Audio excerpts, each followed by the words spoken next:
Hi everyone, my name is Prerana Cheekoty. I'm in IB Year 1E. And I'm her mom, Manjula. I've been doing jigsaw puzzles since the age of 2.5 years old. It all started when my mom bought a few puzzles from Toys R Us and different shops. And when she saw that I was very inclined towards, solving the puzzle in 1 or 2 days, she kept buying more, and that's what got me more passionate about jigsaw puzzles. So I started doing jigsaw puzzles since the age of 2.5 years old. My mom bought a 12-piece puzzle, and that's where my journey started. I just thought, how do I keep her occupied? Because children have very little time span in whatever they do. So I used to try getting her new things, new games, whatever would suit me. It just happened that I chanced upon this 12-piece puzzle, which was very, very attractive. And it was an animal puzzle. And from there, she got hooked on. Day in, day out, she would only do that. So that is when I realized that she either likes it a lot, so let me venture and try getting her some more. In fact, there was no training. I guess she had an eye to it. So she just kept doing it. And from 12-piece, I graduated her to 30 because that was the least. And at 2.5 and 3 years, I knew that a child cannot go in for a 50-piece. So it so happened again that I found a 30-piece puzzle because I was desperately looking to get her to it since she was very, very addicted to it. So I also found a lot of 30-piece puzzles. So I just started picking 1 or 2. And when I got it back, she kept doing it. So I had to keep buying many more. I think nearly 30 to 40 30-piece we bought. And she would keep doing only those. So then gradually we kept upgrading her to 50, to 100, to 250, and so on and so forth.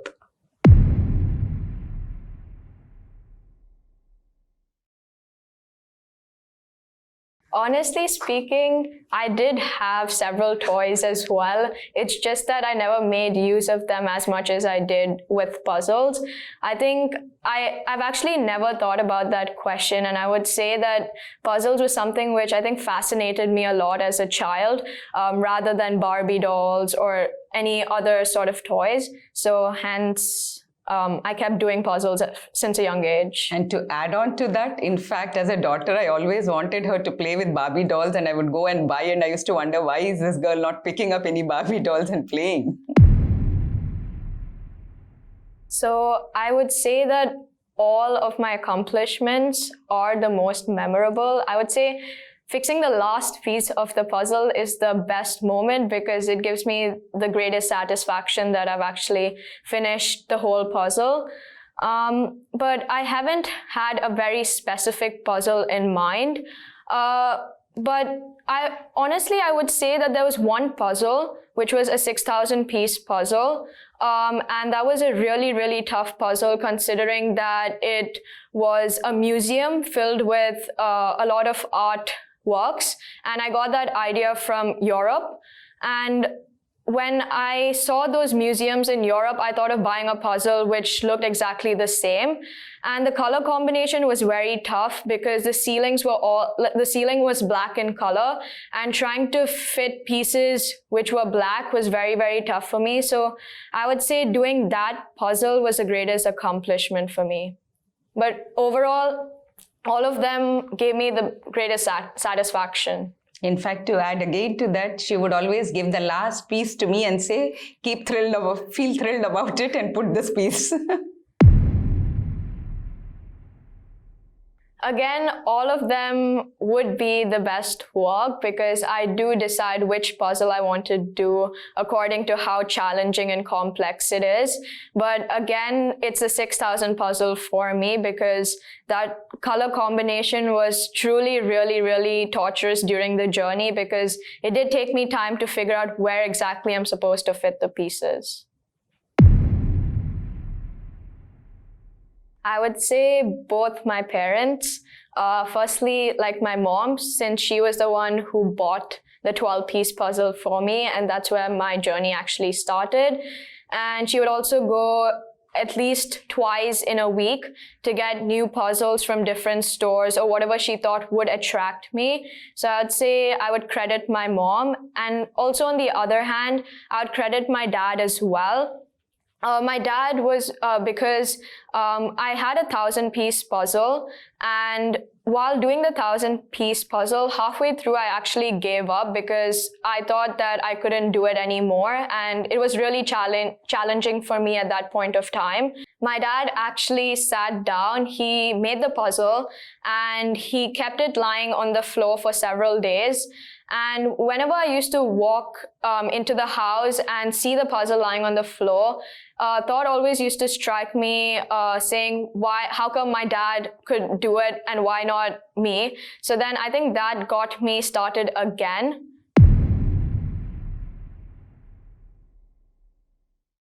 She would have done nothing less than 50 because the 30-piece was the maximum that she did. Since I think from 2.5 to 6, she was only doing, or maybe till 2.5 to 5, she kept doing 30-piece because I wasn't too sure whether I could graduate her. It's just that when she started growing, I got 200-piece and she could do it easily, then to 250, then to 500, then to 1,000. I think when she was 6, she hit at the 1,000-piece. So the largest puzzle I've made so far is a 24,000-piece puzzle. I did it when I was in 7th or 8th grade. I would say each puzzle actually takes me a different time span because firstly, the number of pieces actually really matters. So if it's a small puzzle, I would have taken smaller number of months to actually complete the puzzle. But for larger puzzles such as like the 6,000-piece puzzle or the 24,000-piece puzzle, or I would have taken at least 6 to 7 months. But I wouldn't have done the puzzle every single day because when I first start off the puzzle, I actually do it only for like half an hour or 1 hour because I lose interest very fast considering I just started the puzzle. And also since I've just started, there are no pieces to fix. I kind of find it boring. But once I start, I actually get very engrossed in doing my puzzle. So I would probably do it for maybe 2 to 3 hours in the day, maybe in the night mostly because I would study during the day. I think there have been a couple of days when we have been awake till night 3 o'clock. And this was when she was 6.5, 7. And those were the holidays time. And in spite of telling her to sleep, she would say, you go and sleep. I would just continue. And she would refuse going down to play. She was so addicted to all her puzzles. So in spite of having a 3-bedder we always used 2 bedrooms because one room was always filled with her puzzles on the bed. Actually balanced both properly. I've done academics well when I was younger, as well as completing the puzzle. I've never had a problem with giving time to either one of them as such. I also did it at a younger age, so at that point of time, I really didn't have a lot of stress.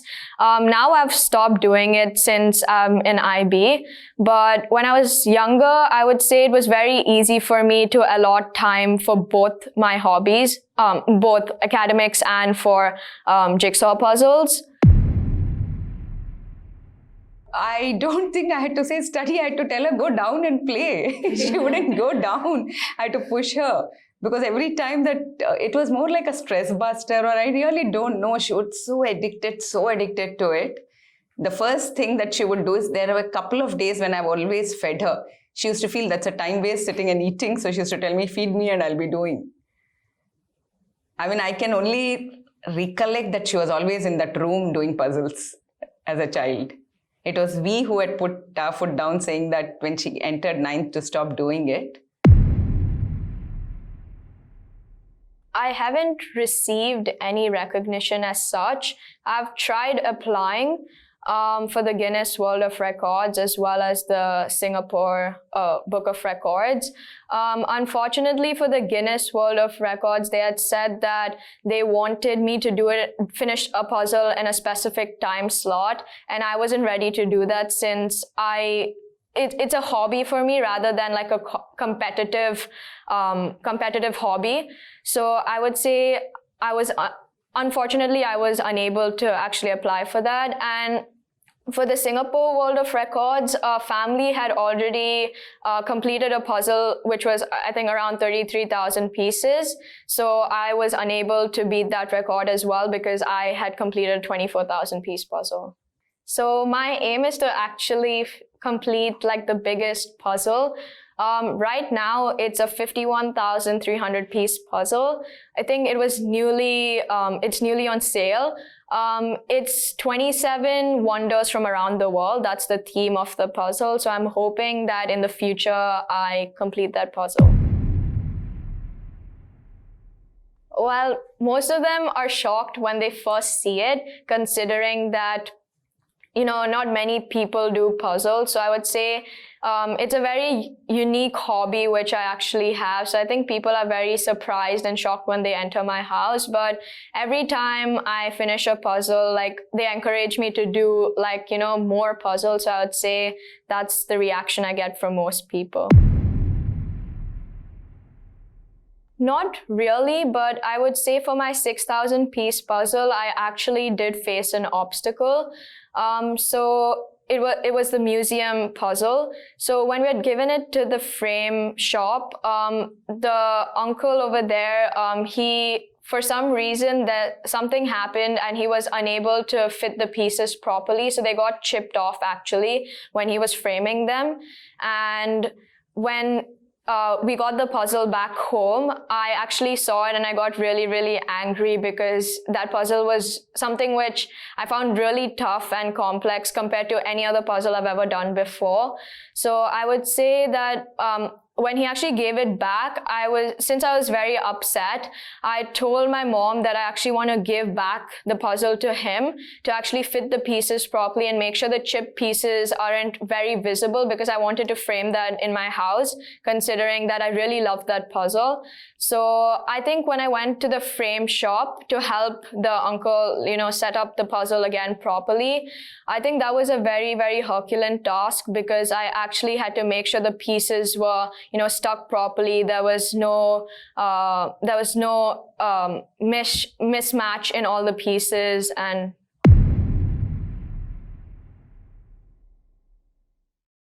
in fact, I don't think we ever had such ideas. Neither did we have this Guinness book. It was just in my mind. Neither her father nor she was interested in being very visible. And we always took it as hobby. There was never that this would be on sale or this would go up as we always thought this is a passion, and which is a very rare passion. So we always encouraged her. And I don't think we heard any criticism. It was always an encouragement, everyone coming to us and saying, why is she not doing the next one?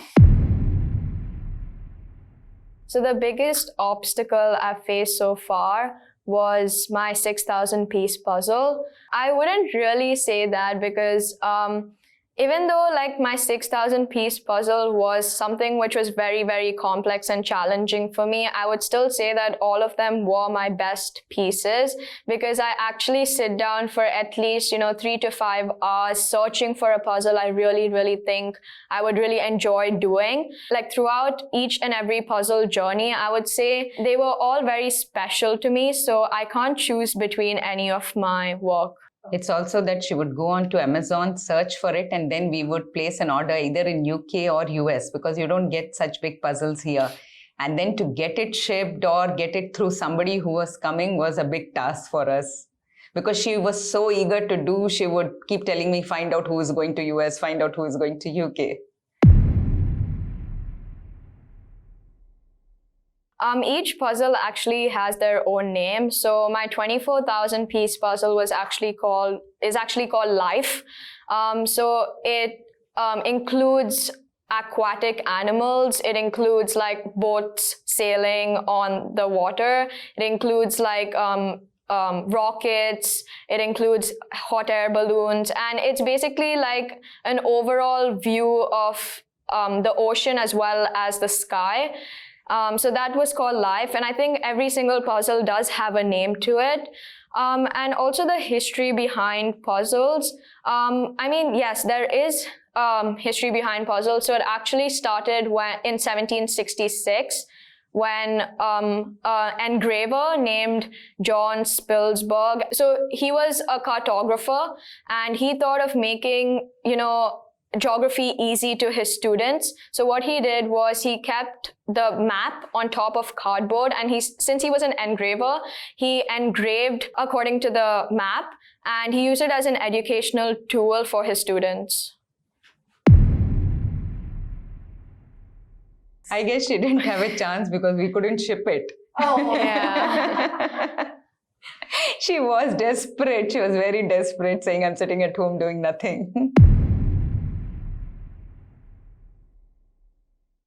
In fact, I'm just thinking, it just occurred to me, maybe if she's interested, she could ask the principal if whenever she has a free period, and if the primary kids have it, she should use that 1 hour to go there and help them to start. I mean, what happens is, since the puzzles she has a way, she fixes the corner, so the framework is done.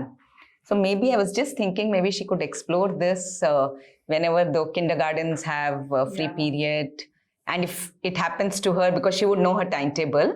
I could definitely do that. And I also like interacting with primary kids. So I would definitely want to do that.